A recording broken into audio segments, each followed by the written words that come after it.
Denver Broncos versus Jacksonville Jaguars, NFL International Series, Week 8 in London. Let's just get into the game preview.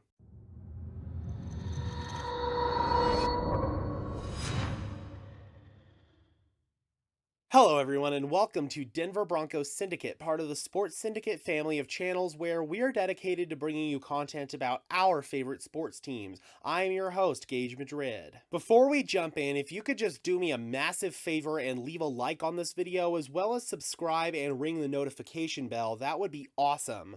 We are trying to reach 1,000 subscribers by Thanksgiving, so let's see if we can hurry up and get there even sooner than that. This week, the Denver Broncos are across the pond in London, England to take on the Jacksonville Jaguars on Sunday morning at 7:15 a.m. Mountain Time from Wembley Stadium. This will be the Broncos' second time playing in London, and they will be looking to pick up their very first overseas victory after losing to the San Francisco 49ers in 2010 at Wembley. Now, this week is where the Denver Broncos are trying to make a last-ditch effort to save their season. The Broncos are currently sitting at 2-5 and in last place in the AFC West. Certainly not the way that things were anticipated to go at the start of the season. Last week, the Denver Broncos lost in pretty ugly fashion to the New York Jets at home 16-9 in a game where Russell Wilson didn't even play because of shoulder and hamstring injuries. Now, the good news is, per head coach Nathaniel Hackett, barring any setbacks, Russell Wilson is expected to make his return this week. Regardless if the quarterback has been Russell Wilson or Brett Rippon, though, the offense has just looked completely out of sync, inaccurate passes, poor run game, overall just a lack of structure with the play calls. It's just been an absolute disaster on the offense, but you don't need me to stand up here and tell you that, obviously, and it's a great shame because it's been wasting an absolutely phenomenal performance by the defense through the first 8 weeks of the season. Our opponent this week is basically London's home team, the Jacksonville Jaguars.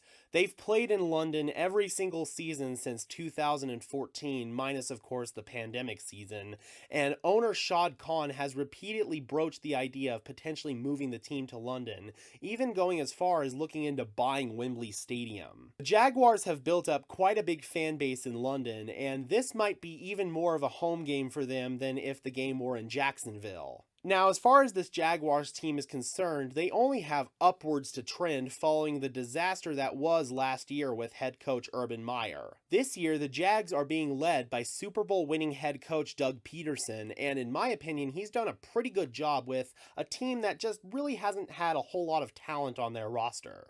Another thing that's obviously really elevated the Jaguars' play is second-year quarterback Trevor Lawrence. After a really rocky rookie season, and who could blame him for that after having to deal with Hurricane Urban Meyer, but after a really rocky season, this year Trevor Lawrence is taking that next step forward in his development. He's seeing the field way better than he did as a rookie, he's making way better decisions, he's overall taking pretty good care of the football. Although the Jaguars are sitting at 2-5, they are a much better team than their record shows, as opposed to the Broncos, who are a equal to, if not worse team than what their record shows. The Jaguars do have some nice young pieces on offense, such as Trevor Lawrence, as well as wide receiver Christian Kirk, running back Travis Etienne, who is now expected to take that RB1 role after James Robinson was traded to the Jets, as well as some veterans in wide receiver Marvin Jones and tight end Evan Ingram.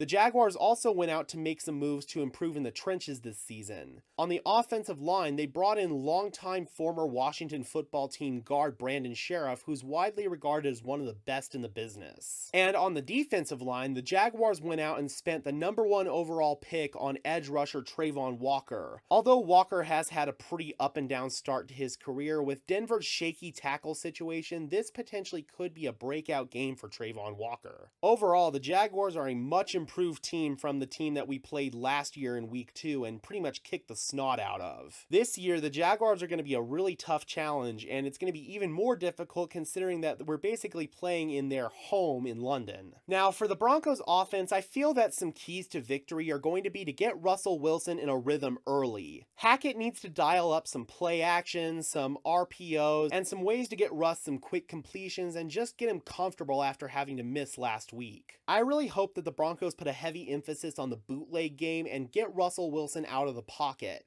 Throughout the first 8 weeks, it's shown that Russell Wilson is a lot more comfortable outside the pocket than inside the pocket. He's able to see downfield a lot easier from outside the pocket, and some of his best plays this season have come with him outside the pocket. Also, we need to figure out what our identity is going to be in the run game, be it Melvin Gordon being our lead back, or Latavius Murray, or even new addition Marlon Mack. I feel that the Broncos have just really struggled to find an identity in the run game ever since Javonte Williams went down, so hopefully we can finally find that identity this week against the Jaguars. Now on defense, I feel that the Broncos are going to need to bring some pressure on Trevor Lawrence early and often. Although they do have a much improved offensive line, they still have some weaknesses on that unit, especially on the interior. If the Broncos can generate some interior pressure with Draymond Jones, DJ Jones, Mike Purcell, and Deshaun Williams, that would be really awesome for us. That would go a really long way in setting the tone for this game and hopefully make things challenging for the Jaguars offense. The Broncos secondary, in my opinion, has the horses to keep up with the Jaguars skill position players such as Christian Kirk, Marvin Jones, and Evan Ingram, as well as Travis Etienne out of the backfield.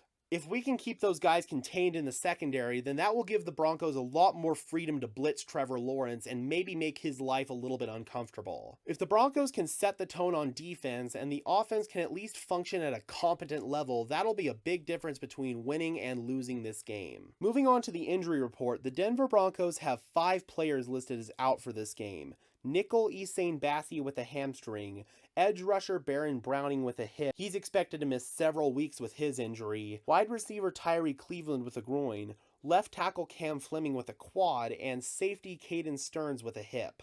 With Cam Fleming out, Calvin Anderson is in line to make the start at left tackle. Overall, Anderson's play has been pretty up and down, so I'm pretty worried about him going up against Trayvon Walker and Josh Allen. With Baron Browning out the next several weeks with his hip injury, expect rookie Nick Benito to see some extended playing time in this game, as well as second-year guy Jonathan Cooper. And obviously not having our backup safety and dimebacker in Caden Stearns is going to hurt, but I do feel that the Broncos are going to be able to replace that production at least for one game. Now, one thing that's going to give the Broncos a big lift is going to be the return of linebacker Josie Jewell, who's been out since week 3 with a knee injury. When he's been on the field, you've definitely noticed his production at the off-ball linebacker position, so having him back is going to be huge from both a leadership and just an overall on-the-field perspective. After missing some practice time earlier in the week with a knee injury, defensive lineman Mike Purcell is expected to be full go for this game, as well as Russell Wilson, who's off the injury report as discussed earlier, along with nickel K'Wan Williams, who's been full go throughout the whole week. Now, for the game, the Jaguars have 3 players listed as out for non-injury related reasons. I'm assuming maybe they couldn't secure their passport or something like that. They have defensive back Tavon Campbell, former Broncos defensive lineman Adam Gotsis, and safety Tyree Gillespie. Now, on the injury report, the Jaguars only have 1 player, and that is wide receiver and return man Jamal Agnew, who's questionable in this game with a knee injury. Now, that's a pretty big disparity in injuries between the Broncos and the Jaguars, but nonetheless, I still feel that the Broncos